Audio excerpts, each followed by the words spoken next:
At 7:30 in the morning on June 6, 1944, Brigadier General Norman Cotter stepped off a landing craft into waist-deep water 400 yards from Omaha Beach in Normandy, France, watching soldiers crouched behind a seawall who had stopped moving forward. The soldiers belonged to the 116th Infantry Regiment, 1st Infantry Division, and the 116th Regiment, 29th Infantry Division. German machine gun fire swept across the beach from concrete bunkers on the bluffs 200 feet above them. Artillery shells exploded in the surf. Bodies floated in the water. Disabled tanks burned on the sand. The entire invasion was collapsing right in front of Cotter's eyes.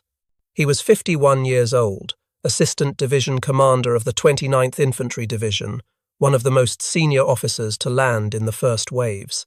The Germans had approximately 12,000 soldiers from the 352nd Infantry Division, with nearly 7,000 Infantry Division combat troops defending this 5-mile stretch of beach.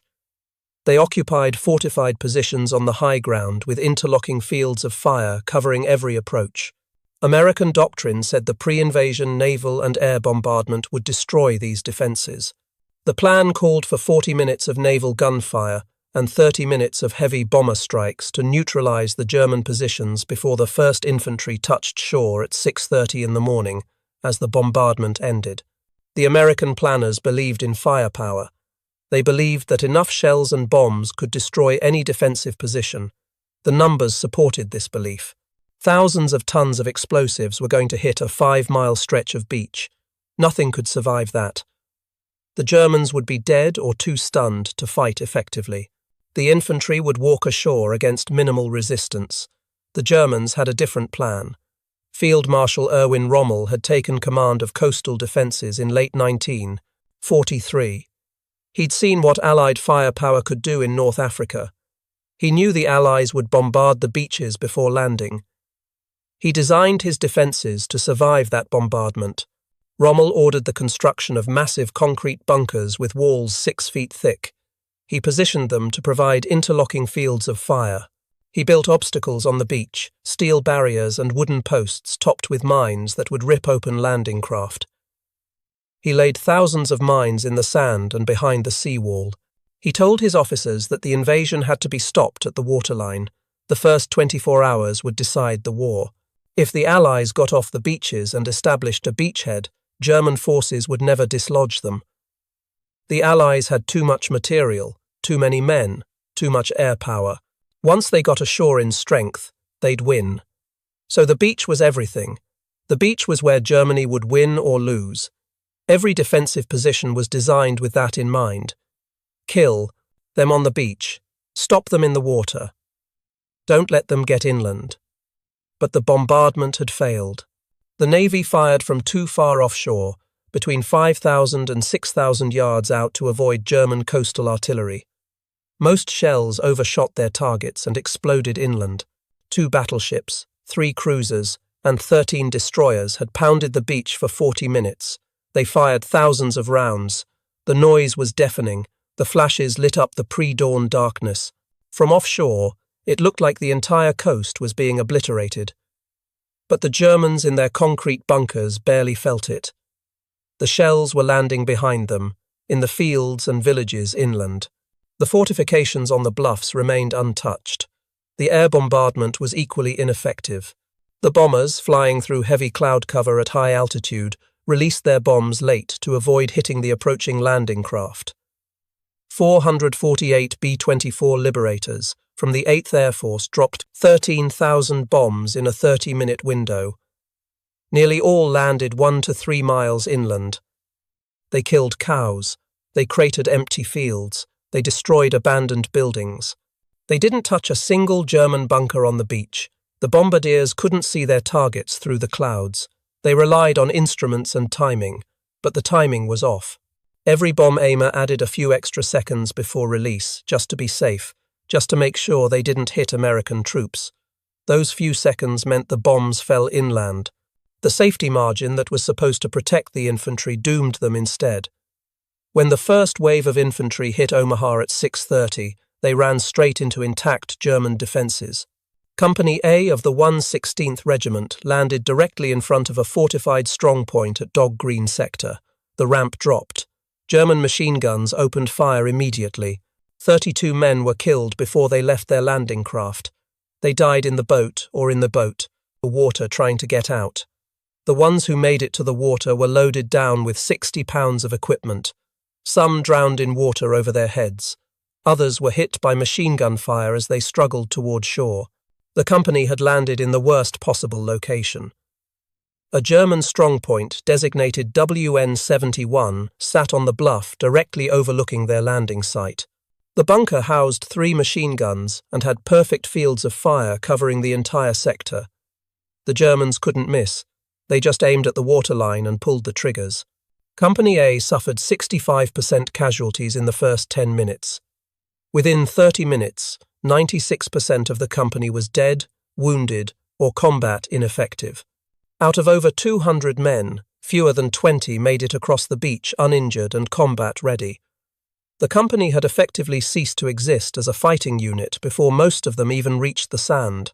Soldiers who made it to the beach found themselves pinned down behind a low seawall with barbed wire blocking their path forward. Without Bangalore torpedoes or wire cutters, they couldn't advance. Without leadership, they wouldn't move. The plan was dying. Soldiers were dying. And Norman Cotter was watching it happen from 200 yards offshore. The problem wasn't that American soldiers didn't know what to do. They knew. Every briefing emphasized it. Get off the beach, move inland, find cover, attack the strong points. The training had been exhaustive. The 1st Infantry Division had fought in North Africa and Sicily. They were veterans. The 29th Division had trained in England for 2 years. They knew their jobs, but knowing what to do and being able to do it are different things. On Omaha Beach that morning, everything that could go wrong did. Landing craft hit sandbars 600 yards from shore and dropped their ramps in deep water. Men carrying 60 pounds of equipment drowned before reaching the beach. Amphibious tanks, designed to swim ashore ahead of the infantry, sank in the rough seas. 27 of 32 DD tanks from the 741st Tank Battalion went straight to the bottom. The infantry arrived without armour support. The Navy coxswains, disoriented by smoke and afraid of German artillery, landed units in the wrong sectors. Entire companies became separated from their officers. Radio equipment got soaked and stopped working. Engineers carrying Bangalore torpedoes were killed before they could clear the wire obstacles. The German fire was murderous. Machine guns fired from concrete casemates that the naval bombardment hadn't scratched. Mortars dropped shells directly onto the landing craft as their ramps went down. Artillery batteries on the high ground had pre-registered coordinates for every square metre of beach. They fired for effect without needing to adjust. The beach became a killing zone. Bodies piled up along the waterline. Wounded men drowned as the tide came in. Equipment littered the sand. Burning vehicles blocked the exits. The noise was overwhelming. Explosions, gunfire, men screaming, the smell of cordite, burning fuel, and death. Every sense told the soldiers the same thing. They were going to die here. So they stopped. They found whatever cover they could. They pressed themselves into the sand behind the seawall and the shingle, and they stayed there because moving meant death. The official plan didn't account for this. The plan assumed the bombardment would work. The plan assumed the tanks would land on time. The plan assumed the engineers would clear the obstacles. The plan assumed leadership would remain intact. The plan assumed soldiers would follow doctrine even when everything fell apart. The plan was a fantasy. By 7 in the morning, 1,600 American soldiers were pinned down on Omaha Beach. None had advanced more than 200 yards inland. The beachhead was 400 yards deep at its deepest point. It should have been 2 miles deep by now. Division headquarters offshore couldn't get accurate reports. Radio communications were failing. Officers were dead or separated from their units. Nobody knew what was happening. Some commanders considered calling off the entire landing. The situation looked hopeless. That's when Norman Cotter arrived. Within the first hour of the landing, Kota witnessed the systematic destruction of American units all around him. Bodies floated in the surf. Wounded men called for medics who couldn't reach them. Equipment was scattered everywhere. Rifles, helmets, packs, ammunition boxes, all abandoned as men fought just to get to cover. An unnamed lieutenant he didn't know was trying to organize a squad behind the seawall when a mortar round landed directly on his position. 4 men died instantly. 3 others were wounded badly enough that they'd die within the hour if they didn't get medical attention. Medical attention wasn't coming. The aid stations were overwhelmed. Medics were being shot wearing their Red Cross armbands. The Germans either didn't care about the Geneva Convention or figured the Red Crosses made good targets. Major Charles Tegdmeier, the regimental surgeon for the 16th Infantry, wrote in his after-action report that the Geneva Convention was a failure. The white brassards drew fire. Company aidmen were being shot intentionally. He watched medics get hit while treating wounded men. The Germans seemed to target them specifically. The beach was divided into sectors with code names: Dog Green, Dog White, Dog Red, Easy Green, Easy Red, Fox Green, Fox Red. Each sector had specific units assigned to land there, but the plan had broken down immediately. Landing craft commanders, blinded by smoke and disoriented by the chaos, put men ashore wherever they could. Units were scattered across the wrong sectors. Officers couldn't find their companies. Companies couldn't find their platoons. The chain of command had disintegrated in the first 10 minutes. Engineers from the 299 Engineer Combat Battalion were trying to emplace a Bangalore torpedo under a section of barbed wire near the Vierville draw. The Bangalore was 50 feet long, packed with 85 pounds of TNT, assembled by hand under fire. The engineers got the torpedo in position and were connecting the detonator when German machine gun fire killed 2 of them instantly. The 3rd engineer tried to complete the detonation. He was hit before he could set the charge. The Bangalore lay there, useless, while men behind the wire stayed pinned down. Kota watched this happen from 40 yards away. He saw the problem immediately. Without Bangalore torpedoes, there was no way through the wire. Without a way through the wire, there was no way off the beach. Without getting off the beach, everyone was going to die. The doctrine said engineers would clear the obstacles, but the engineers were dead. Doctrine didn't have a backup plan for this. By 7:15, Kota had seen enough. He'd watched too many men die. He'd watched too many soldiers freeze behind inadequate cover. He'd watched the entire invasion stall because nobody was moving. So he started walking. He walked upright across the beach toward the seawall. German fire was everywhere. Bullets snapped past him. Mortar shells landed close enough to throw sand on him. He didn't duck. He didn't run. He walked. When he reached the seawall, he found soldiers from the 116th Infantry Regiment and the 5th Ranger Battalion huddled behind it, soaked, exhausted, terrified. Some had their rifles fouled with sand and water. Others had lost their weapons entirely. They looked at Kota with blank expressions, shell shock, combat fatigue. Whatever you wanted to call it, these men had stopped functioning as soldiers.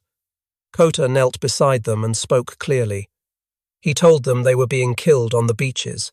He told them they needed to go inland. He told them that staying here meant death just as surely as moving forward did. But at least moving forward gave them a chance. Then he stood up and kept walking.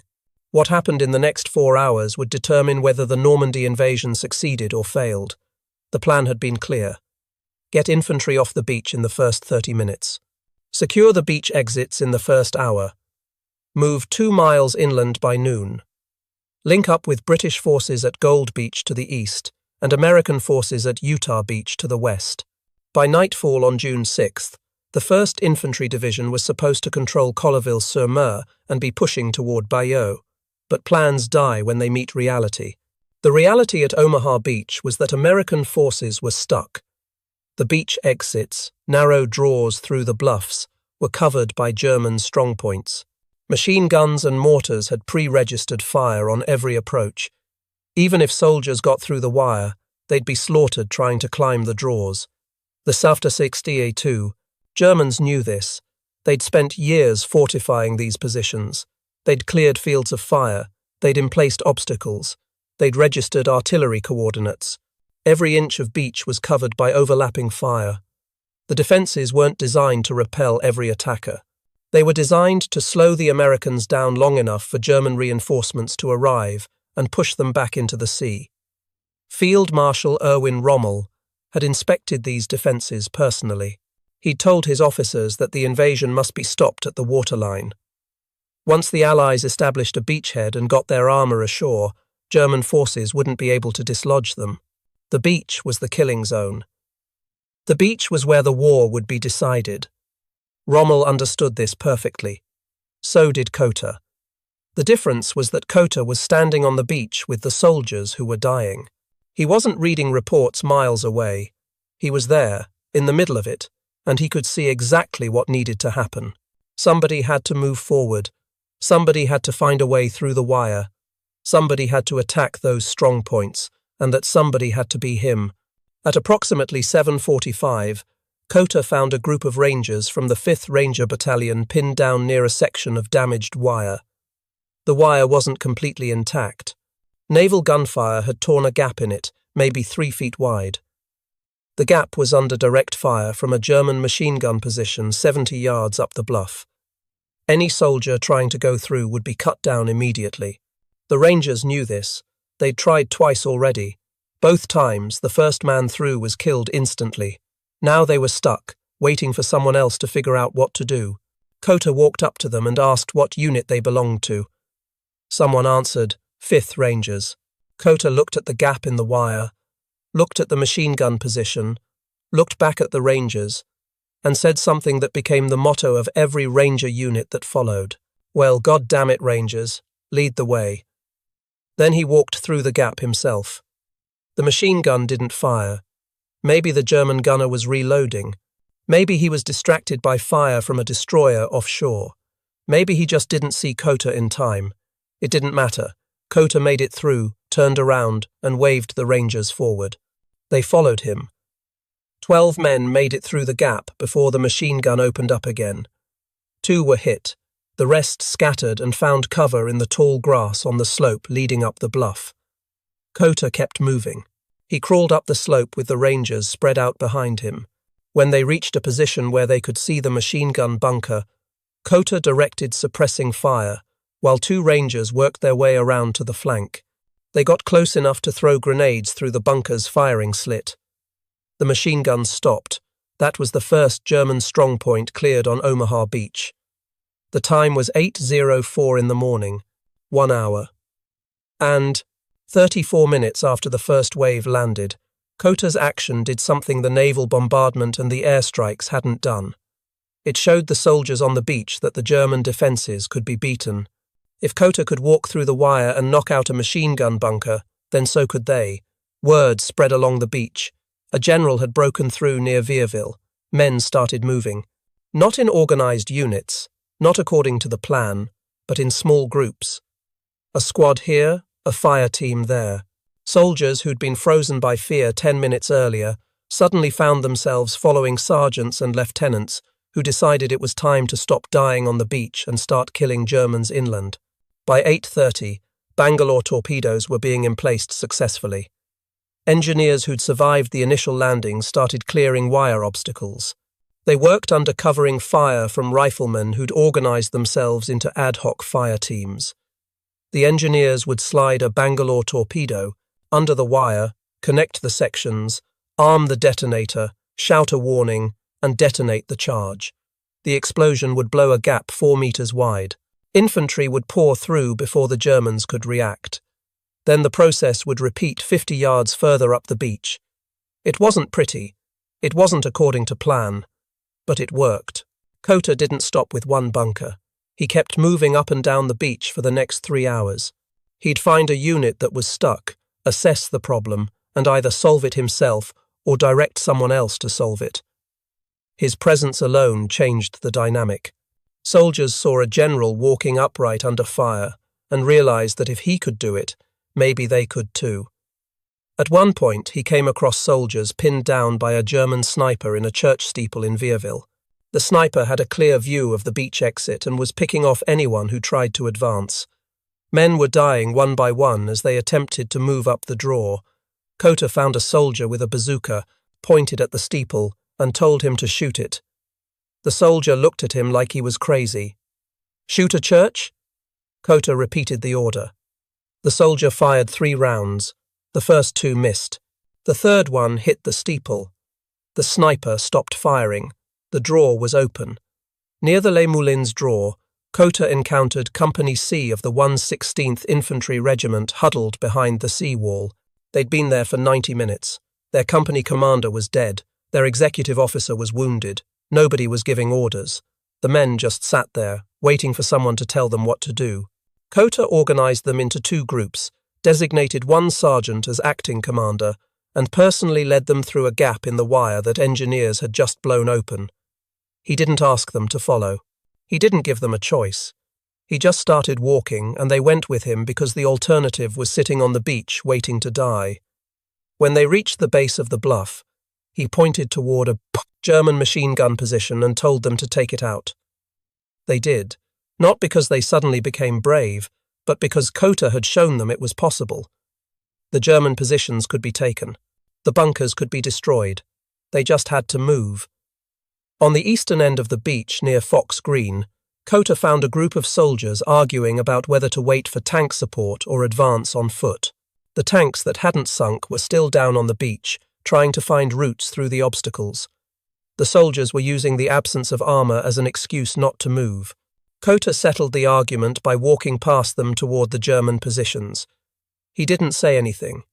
He just went. The soldiers followed. They didn't have a choice. A general was walking into enemy fire. If they didn't follow him, they'd look like cowards. So they went. Kota led them up the bluff to a German trench line. The Germans saw them coming and opened fire. The Americans went to ground, found cover, and started shooting back.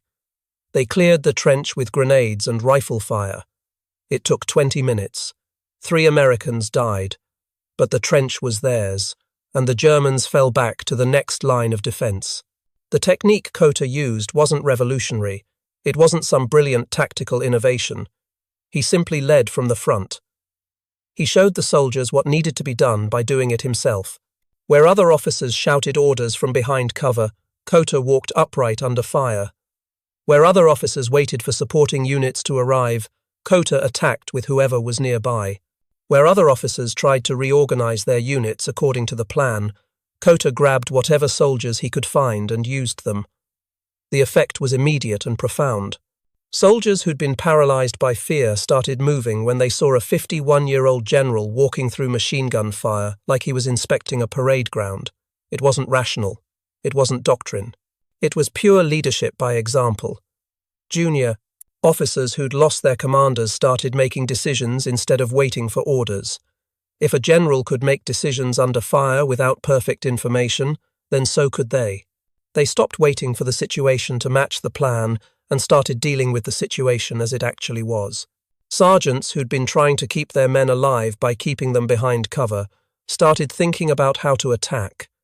They realized that staying put was just as dangerous as moving forward. Maybe more dangerous. At least movement gave them a chance to do something about the machine guns that were killing them. The psychology of the beach changed. For 2 hours, the psychological momentum had been all German. They were dug in. They had good fields of fire. They were killing Americans by the hundreds. Every man who tried to advance was cut down. Every attack was stopped. The Germans were winning, and everyone knew it. The Americans were disorganized, leaderless, and dying. They had no momentum. They had no hope. They were just trying to survive the next 5 minutes. The idea of actually getting off the beach and attacking the German positions seemed impossible. But Kota's presence changed the equation. He didn't just organize attacks. He changed what soldiers believed was possible. He showed them that the Germans could be beaten, not by brilliant tactics or overwhelming firepower, but by simple determination, by refusing to accept that the situation was hopeless, by walking forward and trusting others to follow. By 9 in the morning, small groups of American infantry were fighting their way up the bluffs all along Omaha Beach. They weren't moving according to the plan. The plan had died at 6:30 when the first wave landed. But they were moving, and that's what mattered. The breakthrough wasn't coordinated. There was no central command directing the assault. Radio communications were still failing. Officers still couldn't talk to each other. Units were still scattered and disorganized. But individual squads and platoons were making their own decisions. A sergeant would see a gap in the wire and lead his men through it. A lieutenant would spot a German position and organize an attack with whoever was nearby. Engineers would blow a path through the obstacles, and infantry would pour through before the Germans could react. The Germans had prepared for a coordinated assault. They'd planned their defenses to stop organized attacks by battalion or regiment-sized units. They'd registered their artillery on likely approach routes. They'd positioned their machine guns to create killing zones that would stop any frontal assault. But the Americans weren't attacking frontally anymore. They weren't moving in organized units. They were infiltrating. Small groups finding weak points, exploiting gaps, getting behind the German strongpoints, and attacking them from unexpected directions. The German defenders found themselves taking fire from positions they thought were secure. Machine gun bunkers that had dominated the beach suddenly had American infantry throwing grenades through their rear access doors. Artillery observers who'd been directing fire onto the beach found themselves fighting off infantry attacks on their observation posts. By 9:30, the German defensive line wasn't a line anymore. It was a series of isolated strongpoints surrounded by Americans who were bypassing them and pushing inland. Some strongpoints continued fighting, others surrendered. Others were simply abandoned as their defenders realized they were cut off and ran for the rear. The Germans began noticing the change by mid-morning.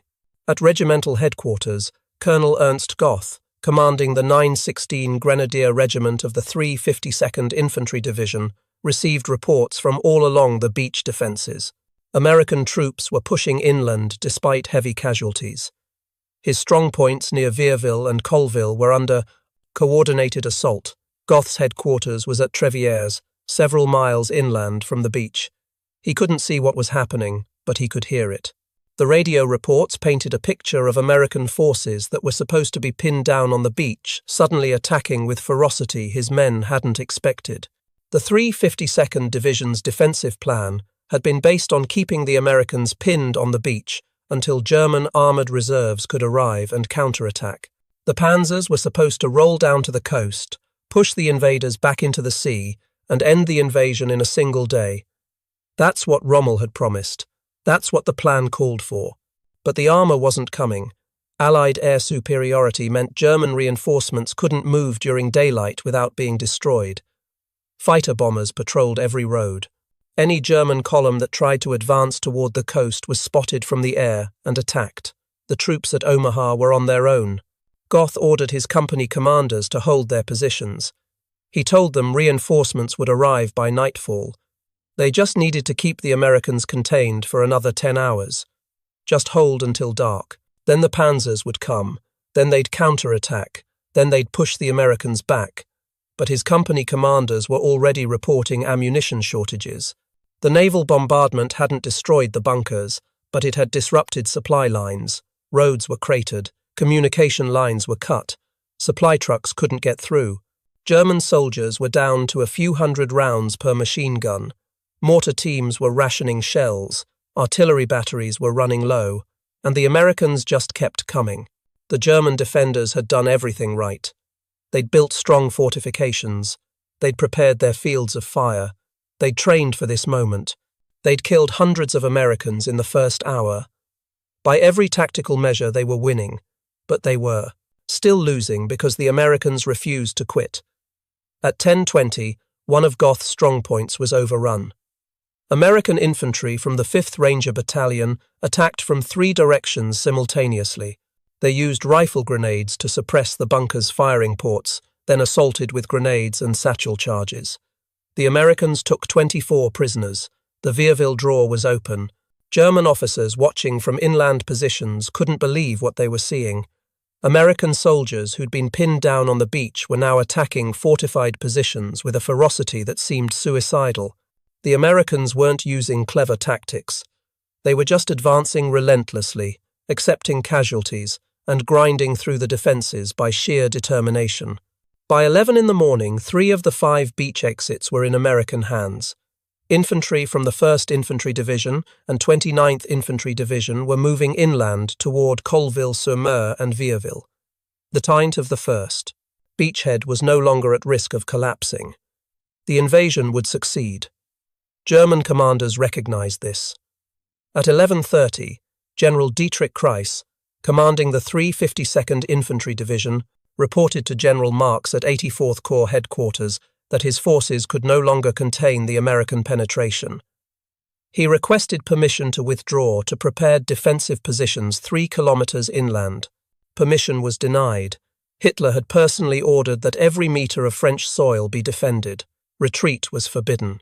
So Kreis's soldiers stayed in their positions and died as American infantry cleared them one by one.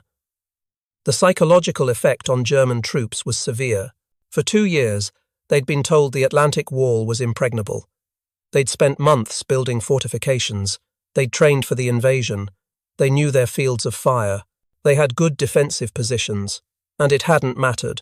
The Americans had landed anyway, despite horrific casualties, despite the advantages of terrain and fortification, despite everything the Germans threw at them, the Americans had broken through. German soldiers began surrendering in larger numbers after noon. At 1:30 in the afternoon, an entire platoon from the 726 Grenadier Regiment surrendered to a single American sergeant near Colville. They'd run out of ammunition and saw no point in dying for positions that were already being bypassed. By mid-afternoon, German resistance at Omaha Beach had collapsed. Small pockets continued fighting, but the defensive line was broken. American forces controlled the bluffs and were pushing inland. Supply ships were beginning to unload on the beach. Reinforcements were coming ashore. The battle for Omaha was over. The battle for Normandy was just beginning. But the victory came at a terrible cost. The 1st Infantry Division suffered 1,164 casualties on June 6th, including 186 killed. The 29th Division lost 743 men, with 328 killed. Attached Ranger units lost 135. Engineers, naval personnel, and attached units pushed the total American casualties at Omaha to approximately 2,400, with roughly 700 killed. The 116th Infantry Regiment, which led the first wave, lost 971 men killed, missing, or wounded. 27% of their strength. Gone in one day. Some companies were virtually destroyed. Officers and sergeants who'd trained together for months died together in minutes. The town of Bedford, Virginia, sent 46 men to war as part of Company A of the 116th Regiment. 19 of them died on June 6th. 3 more died later in the campaign. Bedford suffered the highest per capita D-Day loss of any American community. The entire town mourned. Nearly every family had lost someone. Captain Emerald Ralston's medical company tried to land at 8:30. Their landing craft was hit by artillery fire. The boat caught fire. 20 medics jumped into the water. Most drowned, pulled under by their equipment. Ralston made it ashore with 12 survivors out of 90 men. 80% casualties before they even touched the beach. They had no medical supplies. Everything went down with the landing craft. So they worked as litter bearers all day, carrying wounded up and down the bluffs under sniper fire. They used whatever they could find. Bandages from dead medics, morphine from casualty clearing stations. They saved lives with their bare hands and whatever scraps of equipment they could scavenge. Staff Sergeant Arnold Lambert established a battalion aid station on Fox Green Beach behind a concrete obstacle. The concrete slab, barely 3 feet high, was the only cover available. Lambert worked there for 14 hours straight, treating over 300 wounded men. He worked without proper supplies, without proper shelter, under constant fire. Wounded men were brought to him faster than he could treat them. He did triage on the beach. Save who you can, Make the others comfortable. Move on to the next one. Lambert was awarded the Bronze Star. He survived the war and lived to be 100 years old. He died in 2021, one of the last surviving D-Day medics. He never talked much about that day. When people asked him how he did it, how he kept going for 14 hours straight while men died around him, he'd say he just did his job. That's all. Just his job. The names of the men who died are carved on memorials at the Normandy American Cemetery. 27 Pennsylvania members of the 1st Infantry Division are buried there. 3 were from Northampton County: Private Leonard Groger, Private Franklin Sullivan, Private John Svetech, all killed on June 6th. Groger was a machinist from Bethlehem. Sullivan was from Easton. Svetech was 19 years old. Their families received telegrams. The War Department regrets to inform you that your son was killed in action on June 6, 1944, in France. The telegrams didn't explain that the plan had failed. They didn't mention that the bombardment missed its targets. They didn't say that the soldiers had been left to die on a beach until a general walked through machine gun fire and shamed them into advancing. The telegrams just said killed in action, and the families mourned. Norman Cotter survived D-Day. He continued leading from the front throughout the Normandy campaign. He didn't change his style. He still walked around under fire. He still personally led attacks when his subordinates hesitated. His soldiers knew that if Cotter was there, they had to perform. You couldn't hide behind excuses when the general was standing right next to you taking the same fire.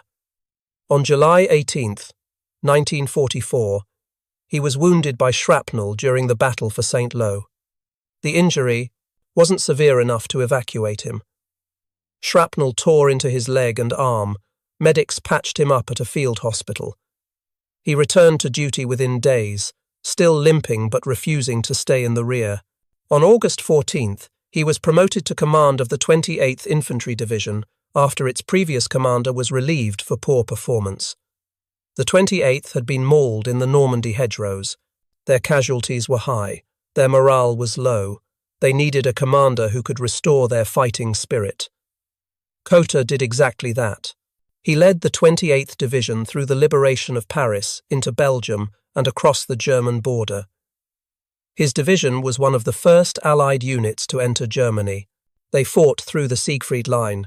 They took German towns and villages one at a time. The 28th Division became known as a hard-fighting unit under Cotter's leadership. In December 1944, the 28th Division was hit hard during the Battle of the Bulge. They were defending a thinly held section of the Ardennes forest, a quiet sector where exhausted units went to rest and new divisions got their first taste of combat. 28 miles of front held by 3 regiments spread thin. It seemed safe. The Germans weren't expected to attack there. Then 3 German Panzer divisions attacked on December 16th. The weight of the assault fell directly on Cotter's division. They were outnumbered 5-1. They were outgunned. They had no hope of holding. But Cotter's division didn't break. They fought. They delayed the German advance for 2 critical days. Individual units held crossroads and bridges far longer than anyone thought possible. Some fought until they were overrun. Some fought until they ran out of ammunition. But they bought time. That delay, those 2 days, allowed American reinforcements to arrive and established defensive positions at Bastogne and Saint-Vith. The German offensive was stopped. The Battle of the Muftingsvent was oti. Bulge was won because units like the 28th Division refused to collapse when they were supposed to. Cotter's division was nearly destroyed. They took massive casualties. But they delayed the German advance long enough for the counterattack to be organized. Cotter himself organized the defense personally, moving from unit to unit under fire, just like he had at Omaha Beach. Same style, same leadership, same results. Cotter was awarded the Distinguished Service Cross for his actions on D-Day. The citation read, "For extraordinary heroism in connection with military operations against an armed enemy while serving as Assistant Division Commander, 29th Infantry Division, in action against enemy forces on June 6, 1944. General Cotter landed on the beach, shortly after the first assault wave of troops had landed. At this time, the beach was under heavy enemy rifle, machine gun, mortar, and artillery fire. Numerous casualties had been suffered, the attack was arrested, and disorganization was in process. With complete disregard for his own safety, General Cotter moved up and down the fire, swept beach reorganizing units and coordinating their action. Under his leadership, a vigorous attack was launched that successfully overran the enemy positions and cleared the beaches. Brigadier General Cotter's superb leadership, personal bravery and zealous devotion to duty exemplify the highest traditions of the military forces of the United States and reflect great credit upon himself, the 29th Infantry Division, and the United States Army. The citation doesn't mention that he walked through machine gun fire. It doesn't say that he personally led the first successful assault off the beach. It doesn't explain that he spent 4 hours moving from unit to unit, organizing attacks, directing fire, and showing soldiers by example that the German defenses could be broken. But the soldiers who were there knew. After the war, there was a campaign to award Cotter the Medal of Honor. Many officers and enlisted men who served under him at Omaha wrote letters supporting the upgrade. They argued that his actions on June 6th had saved the invasion and deserved the nation's highest award. The campaign failed. The Distinguished Service Cross was never upgraded. The official explanation was that the Medal of Honor required witnessed acts of heroism against armed enemy forces that went beyond the call of duty. Cotter's actions, while heroic, were considered within the scope of his responsibilities as a general officer. Norman Cotter retired from the Army in 1946 as a Major General. He returned to the United States, settled in Kansas, and lived quietly. He married Alice Weeks McCutcheon in October 1970. He died on October 4, 1971, at age 78. He was buried at West Point, where he'd graduated in April 1917. His tombstone is simple. It lists his name, rank, and dates of service. It doesn't mention Omaha Beach. It doesn't say that he personally led the breakthrough that saved the D-Day invasion. It doesn't explain that thousands of soldiers followed him up those bluffs because he showed them it could be done. The official Army histories barely mention him. Stephen Ambrose wrote about him in D-Day, June 6, 1944. Gordon Harrison mentioned him briefly in Cross-Channel Attack, the official Army history. Joseph Balkowski featured him prominently in Beyond the Beachhead, a history of the 29th Division. But most Americans have never heard of Norman Cotter. In 2023, soldiers from the 1st Infantry Division returned to Omaha Beach for the 79th anniversary of D-Day. They stood at the memorial overlooking the beach. They looked down at the sand where their predecessors had died. One sergeant, First Sergeant Michael Brockman, said, "The 1st Infantry Division is the most historic unit we have. It all gets put into perspective when you come out and see the things they've seen and touched the places they've touched. The 1st Infantry Division fought in North Africa, Sicily, Normandy, the Ardennes, and across Germany. They liberated cities. They defeated German divisions. They suffered 20,659 casualties during the war, more than any other American division in Europe. They paid for victory in blood. But Omaha Beach was the moment when the war's outcome hung in the balance, not the entire war, but the invasion itself. If the Americans had been pushed back into the sea at Omaha, the entire operation would have been compromised.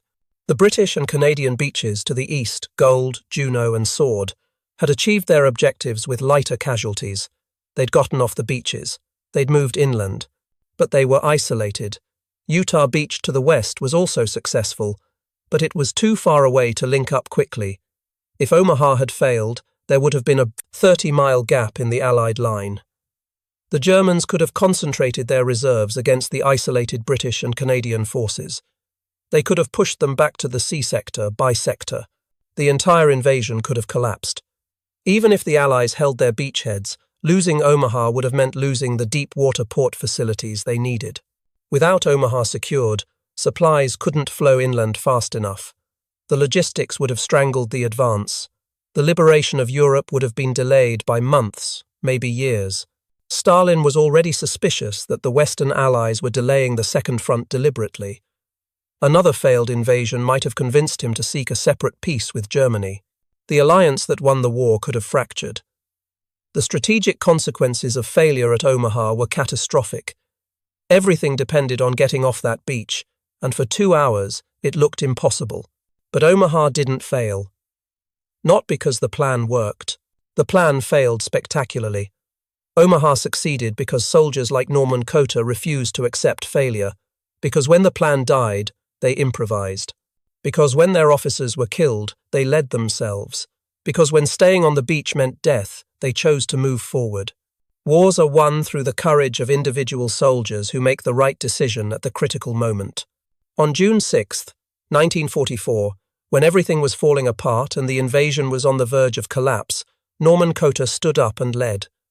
Thousands of soldiers followed him, not because they were ordered to, not because the plan said to, but because someone showed them it was possible. Cotter walked forward under fire and trusted that others would follow. The invasion succeeded because of it. If you found this story compelling, please take a moment to like this video.